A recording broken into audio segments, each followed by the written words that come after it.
And now to the extended interview for today. Public law is a field that may be daunting for many, but not for constitutional lawyer Mai Chen. After nearly 20 years, she remains passionate about her practice, working tirelessly to make public law more accessible and comprehensible to the people it affects most. Here's Jasmine Mie with that story.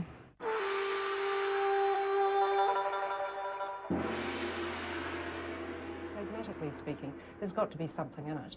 Are you going to stump up with $350 million in cash? After 18 years as a high-profile Wellington lawyer and founding partner of an award-winning public law firm, Mai Chen is many things to many people. By turns a constitutional lawyer, media commentator, disputes arbitrator, author and business owner, Mai has her own way of defining what it is she does. A lot of my job is explaining the government to business and to citizens, and also explaining business to government and saying, no, look, they're not just being ratty and difficult. The reality is they're going to go out of business if you keep signing these permits and shipping all of their recyclable materials offshore. I mean, you know, so it's actually quite a good position to be in because, in a sense, you become a very useful part of the system. And your aim is to get both sides to be able to understand each other so you can get out and they can just have a good relationship without you.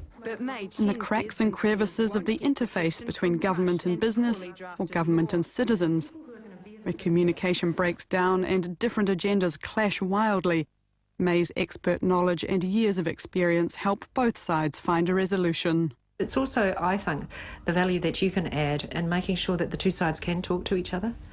People say, oh, well, I would have thought you wanted to stay involved. No, our job is to make sure we don't have to be involved. Our job is to ensure that you know the right people to talk to and you are able to talk to them.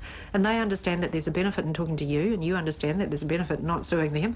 The thing is that you should sit at the table and work it out. So most of the instructions I work on, you won't hear anything about. The very small number of things that hit the public arena are things that you can't stop hitting the public arena, or where I just can't fix it and I can't keep it quiet. But in general, people should just try and resolve these issues between themselves and get on with their lives. They may not all hit the headlines, but some of them do. From high-profile employment disputes to environmental issues, Treaty of Waitangi claims, privacy in the media, the issues of public law are many and varied. But most of the time her focus is on the much less public arena of businesses and government bodies tussling over regulations, rights and rules. And according to Mai, both sides get it wrong regularly. People need to understand that public law has application every day. And part of the difficulty in New Zealand is that we have quite a low level of civics, quite a low level of understanding of government and how it operates. I think the role of a good public lawyer is to explain the significance. So I'm an interpreter. Interpret she does in other ways too. Mai has long been and still is a regular commentator on television, radio and in newspapers. She serves a vital role in informing this democracy's voting public about what's going on at the country's highest levels of power. I try to, and I think it's important because the thing is, if you're an expert in the area, you notice things that other people don't notice. So it is important that I try and talk about it. It's also a real big theme in my life. I am not happy with the fact that constitutional law issues are seen to be rarefied and quite extraordinary. So not happy with that idea that she's flat out spreading the message that public law doesn't need to be boring or rarefied. She will challenge, inspire and make us think this afternoon why businesses think government is useless. Mai, thank you.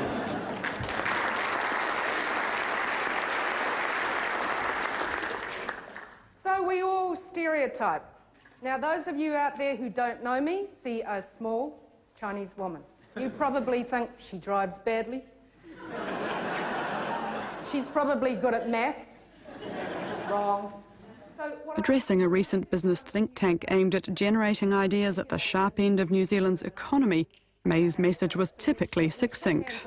And what I'm saying to you is, working with government is actually good for your business if you know how to do it.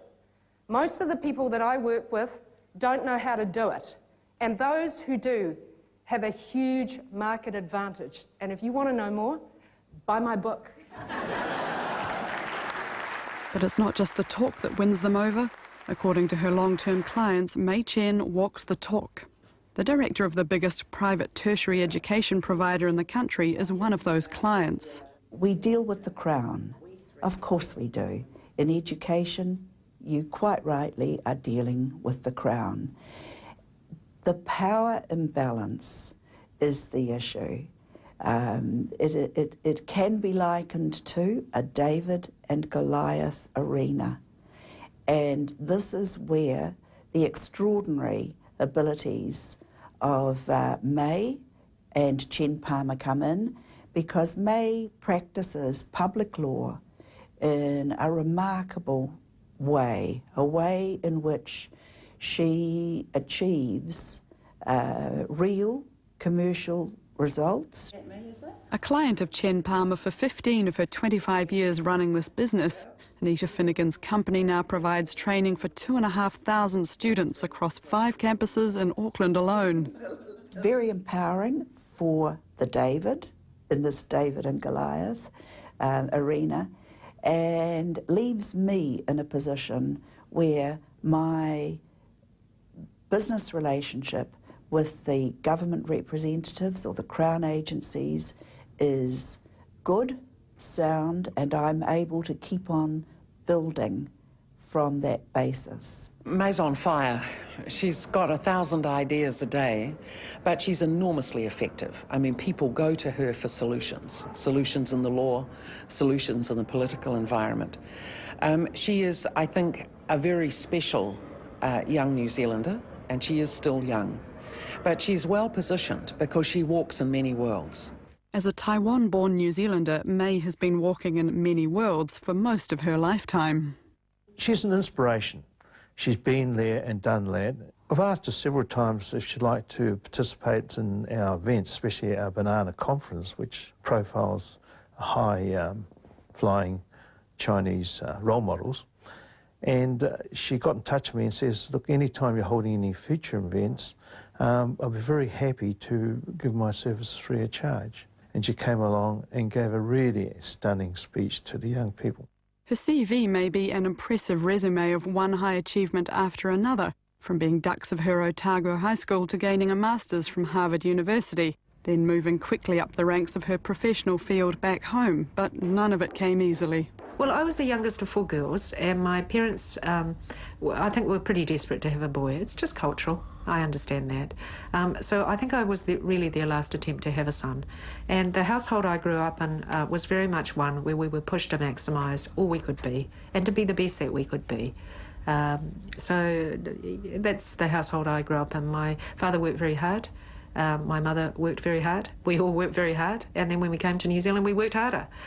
Because we didn't have any money. I think my parents had $200 when they landed, 4 kids under 12. Dad had a job of sorts. None of us spoke English, really. Dad spoke a bit. Kids didn't speak any, didn't know anybody.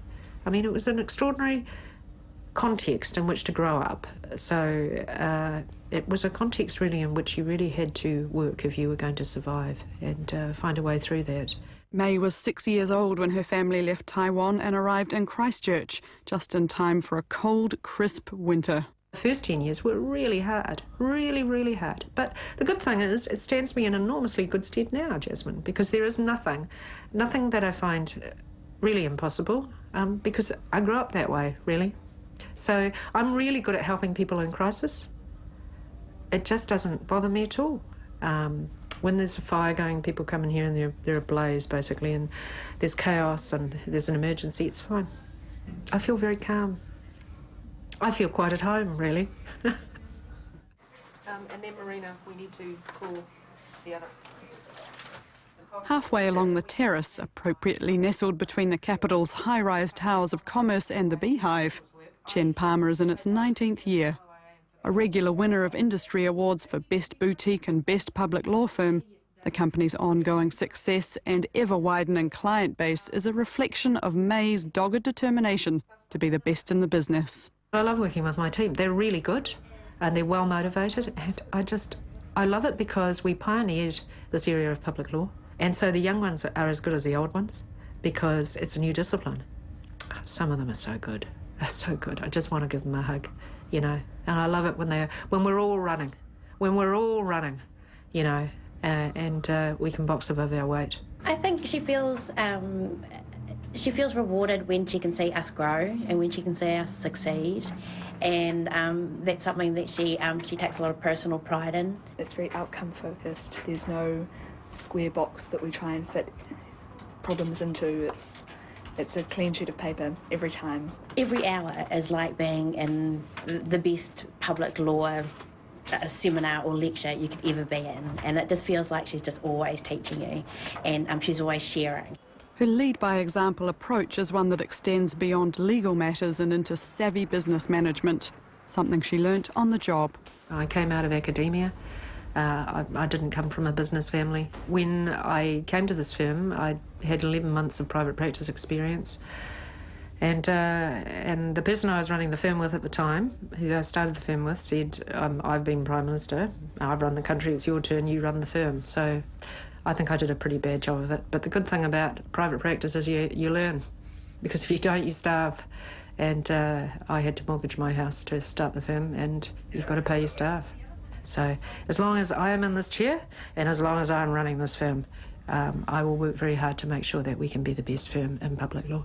One of her key strategies is being totally up to date with everything that's going on in the corridors of power. We've developed excellent systems to make sure that we are across everything that is happening in Parliament, everything that's coming out of the public service, everything that's coming out of the beehive, and it's constant. We provide that service to clients, and invariably it's helpful to us too in our work. I read everything, I listen to everything. It's not a job for slouches. You really, really have to work hard to stay on top of it. Otherwise, you're just not in the right context to advise. And somehow, on the sides of this already non-stop schedule, May still finds time to lend her energy to areas of public life she'd like to see improved. The status of women is one of them. Is she stroppy and difficult because she's a woman? If she was a man, would that be assertive and ambitious? The report shows women only make up 9% of the board members on the top 100 private companies in New Zealand. 2 years ago, she and a select group of other prominent New Zealand women founded Global Women. Men have networks, women need to have networks. You know, a lot of my best mentors and people who've helped me throughout my career are men. But that doesn't mean that women can't get together and help each other as well. So what we try and do in New Zealand Global Women is provide a place where women can collegially meet with each other, share wisdom, and help each other. It works. Well, May is a global woman. She chairs this group. She's the foundation chair, and that will always be an important space, not only that she occupied, but that she led. The women we invite to join have to be at the top of their class or have influence through leadership and development, either the development of a business or the development of strategy in companies. For people like me, 10 or 15 or 20 years ago, there wasn't a critical mass. Today there is. Unlike when the Chen family arrived in New Zealand, today there's also a critical mass when it comes to ethnic diversity, a subject May knows plenty about. I think race still bubbles beneath the surface. People ask me about it, and I say, oh no, the gender thing's nothing. I mean, it's just people who think I should be in the kitchen. I don't have any issues with that. It's the race that really, really is not nice. And it is always bubbling away beneath the surface. So I think we need to continue to work on generating a culture where race discrimination is frankly not acceptable. I am Chinese, I can't help it. And I want to be proud of that. And I want my son, who's Eurasian, to be proud of that. Proud of his heritage and proud of his mum, no doubt. In case she wasn't active enough, this year she's putting in the piles of research required to write a substantial new book. The Public Law Toolbox is a book about how government really works, because very little of that's written down. It interviews all of the key decision makers about how they approach their role. So I've interviewed the Ombudsman, the Auditor General, the Privacy Commissioner, the Independent Police Conduct Authority, the Judicial Conduct Commissioner. It tells you what are public law tools, what can be public law tools, and how to use them. This guide to working with the government is designed for businesses, citizens, not-for-profits, lobby groups and students, including those at Auckland University Business School, where May just happens to be an adjunct professor as well. The question is, what will you do with your life? We are on this earth for a very short period of time. And some people say to me, why do you run everywhere? Because I'm running out of time. I have a lot to do. I have not finished. And I want to make sure that for as long as I'm here, I can do what I can do to make a difference. Because one day I won't be able to. I'll be dead. So it's good. If I prevaricate or I'm not sure if I want to do something, I say to myself, well, May, you're going to be a long time dead. You want to do it? You don't want to do it? Get on with it, girl. I get on with it. I think she's breathtaking. She has a powerful intellect.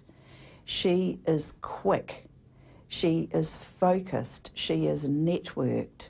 But the thing that I deeply, deeply, deeply appreciate about her is that she is deeply and genuinely empathetic for the underdog. She has, of course, an innate understanding of what it is to be on the margins and to be in a minority population. May brings her own energy and dynamism. She's got a mind like a gin trap in terms of her legal capability and the clarity of her thought. Dynamic, a high achiever, and really out there with all she's got. She is empathetic, but she's also very strong, and she is a great advocate. There are very few women that lead and make a big impression in their particular field, and May's the best at what she does. Mai Chen will be one of New Zealand's leaders tomorrow.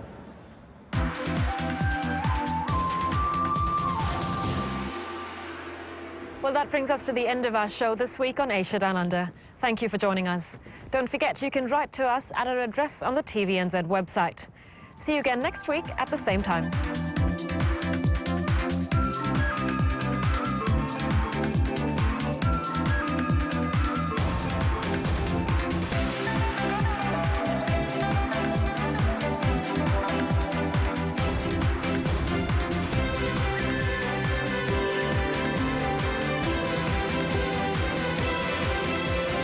This programme was made with funding from New Zealand On Air.